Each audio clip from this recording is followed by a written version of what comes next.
Once the scene has started coming to life, it's simple to reassess mesh placement and material values in an iterative way as you bring the final look of your scene together. Looking through this again, I'm also noticing a couple of things. Like, I feel like the silhouette here of this distant mountain range sort of lines up a little bit too nicely with our rock element right here. So, maybe what I want to do, especially throughout the process of this camera move, I kind of want this jutting out a little bit more. So maybe I can just adjust it or increase its height just a little bit. And then maybe all the way back here, I'm just going to bring this down. You can see here it's two pieces, so maybe we need to bring this one down as well. Bring this up just a little bit more, see how much I can get away with. Just so I can, have it be a little bit more defined. Let's go. There we go. So it just sticks out a little bit more. So that line is broken up a little bit, which once again will add to the parallax too. Let's see if that caused any problems over here. Anything we need to fill in. It looks like it. So there's an empty spot right there right now. Or at least if that was empty before, it's way more visible and noticeable now. So what I need to do just to wrap this up, because I'm feeling really good about everything else, I'm just going to pop out here. And I'm just going to go fill this hole. And I think the easiest way to do that, just to move our cliff section back here. And now I do not see any hole over there. And that's pretty easy because I don't see the cliff face in any other part of the scene. But this is looking way more, way more cohesive now. The line's broken up a little bit, allowing the parallax to happen here. We had that foreground element, removed the distracting foliage, adjusted the background. Once again, all real time, all as we're looking through this. And if you can imagine, if I had 10 shots in this sequence, in our master sequence, I could be bouncing around, making these changes, and they're going to update. And every one of those shots, if I'm making non-keyframed changes to this environment, because every one of the level sequences is taking place inside of this same map here. So when I make a change to this object in this sequence, unless I've keyframed it, and I haven't because it's not a track here, this change will echo throughout the rest of my shots.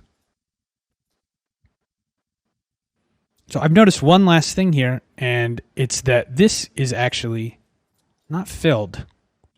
It's, where the mesh sort of ends. So let's see if we can do something about that. Maybe I'll duplicate this over here.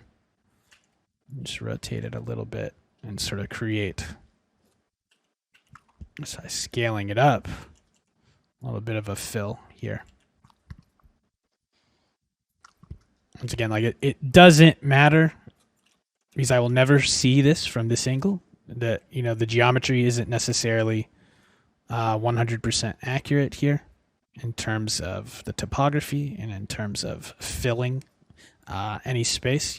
They're not fully filled or enclosed. I'm just sort of collaging these pieces together to give me something that I like. And you know what? That actually feels a little bit better too.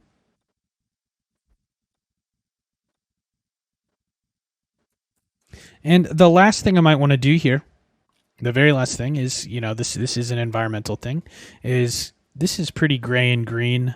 I have my material instance here. I can open this up in the material editor, where I can change certain values like the normal or the color overlay. I don't want to do that to the original because that could potentially change everything throughout my entire project.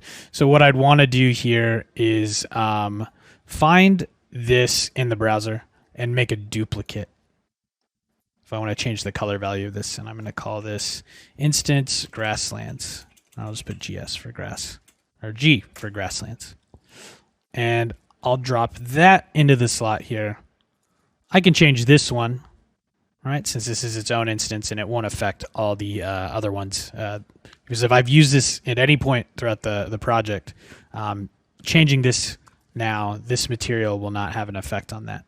So let's go ahead and go into the color overlay and let's make this, let's make it a little warmer and see how that looks, opposed to being so green.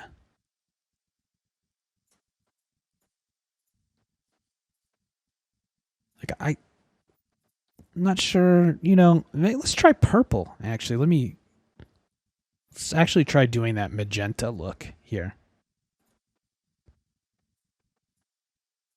It's a little bit too much. Down just a little bit. It actually looks kind of interesting. Like there may be some sort of ore formation there. Some, extra, once again, an extra solar thing. So it's not just, typical flat gray. Got a little bit more saturation here.